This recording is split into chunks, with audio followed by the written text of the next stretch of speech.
Assalamualaikum warahmatullahi wabarakatuh. Halo, perkenalkan nama saya Lailatul Husna Aulia, mahasiswi UIN Sumatera Utara Medan, Fakultas Sains dan Teknologi, jurusan Ilmu Komputer, semester 2.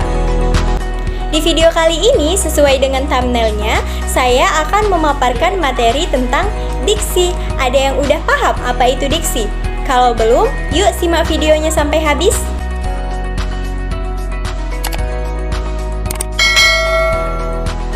Sebelum membahas materi lebih lanjut, sebelumnya saya akan memberitahu apa saja pembahasan yang ada di video ini.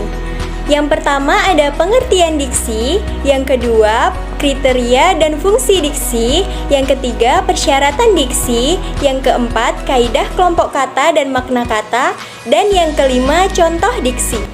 Baiklah, selanjutnya kita akan masuk ke dalam materi yang pertama, yaitu pengertian diksi. Diksi dapat diartikan sebagai pilihan kata di dalam tulisan yang digunakan untuk memberi makna sesuai dengan keinginan penulis. Pemilihan kata yang tidak tepat dapat menyebabkan perbedaan makna dan pesan penulis tidak tersampaikan. Diksi sangat berguna dalam penulisan karya tulis seperti puisi, novel, laporan, dan lain-lain. Diksi termasuk dalam pembahasan aspek kata dalam sajak.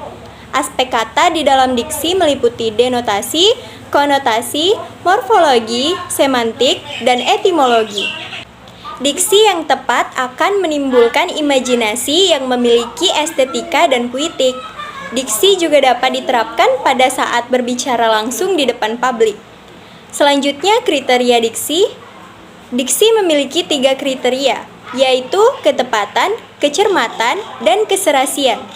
Ketepatan dalam arti menggunakan pilihan kata yang tepat sesuai dengan konteks kalimat yang digunakan untuk mengungkapkan gagasan. Selanjutnya, ada contoh paragraf. Kita akan membandingkan paragraf yang pertama dengan paragraf yang kedua. Paragraf yang pertama. Hari ini aku pergi ke pantai bersama dengan teman-temanku. Udara di sana sangat sejuk. Kami bermain bola air sampai tak terasa hari sudah sore. Kami pun pulang tak lama kemudian. Paragraf yang kedua. Liburan kali ini, aku dan teman-teman berencana untuk pergi ke pantai. Kami sangat senang ketika hari itu tiba. Begitu sampai di sana, kami sudah disambut oleh semilir angin yang tak henti-hentinya bertiup. Ombak yang berkejar-kejaran juga seolah tak mau kalah untuk menyambut kedatangan kami. Kami menghabiskan waktu sepanjang hari di sana. Kami pulang dengan hati senang. Jika diperhatikan, paragraf yang pertama dengan paragraf yang kedua memiliki makna yang sama. Tapi dalam pemilihan diksi, paragraf yang kedua lebih enak dibaca karena tidak membosankan bagi pembacanya. Materi selanjutnya, fungsi diksi. Dalam karya sastra, diksi memiliki beberapa fungsi sebagai berikut.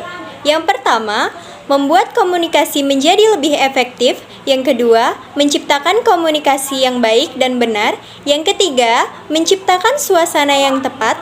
Yang keempat, mencegah perbedaan penafsiran. Yang kelima, mencegah salah pemahaman. Yang keenam, pencapaian target komunikasi lebih efektif.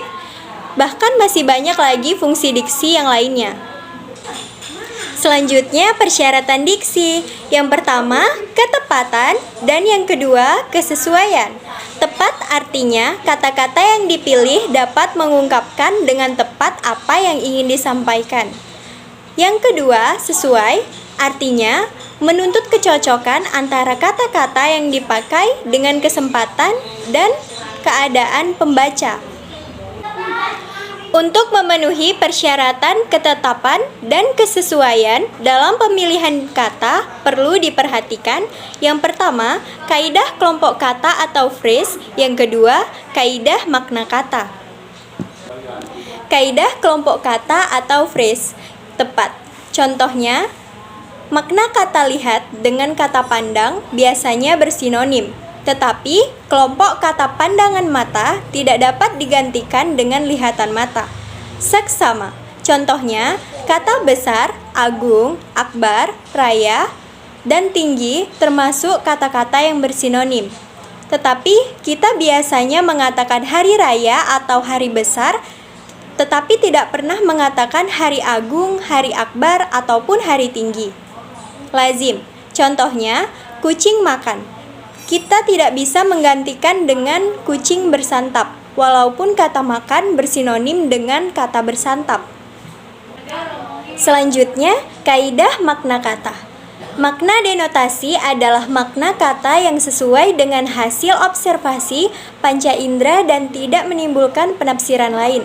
Makna denotasi ini juga bisa diartikan sebagai makna yang sebenarnya. Makna konotasi.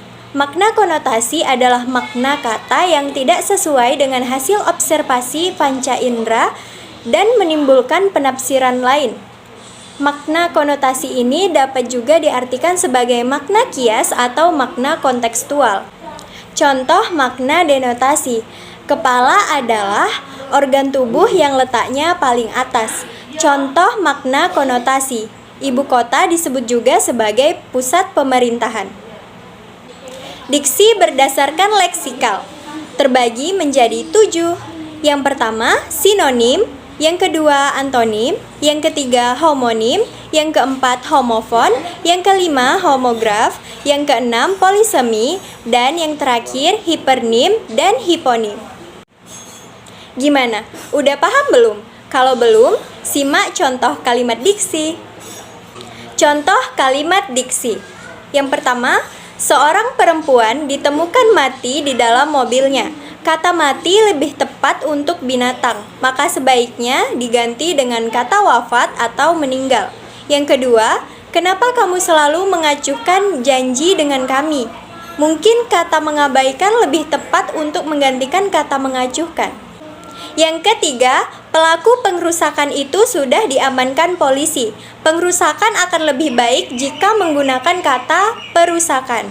Yang keempat, setelah kami mengetahui siapa pelakunya, dia berkilah untuk menutupi kesalahannya. Kata berkilah bisa diganti dengan berdalih, tentunya itu dapat disesuaikan dengan konteks maksud penulis. Yang kelima, menurut info perakiraan cuaca kemarin, hari ini mendung. Kata perakiraan dapat digantikan dengan perkiraan. Terima kasih sudah menonton video saya sampai habis.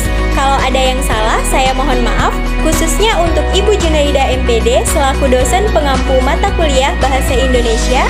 Sekian dan terima kasih. Wassalamualaikum warahmatullahi wabarakatuh.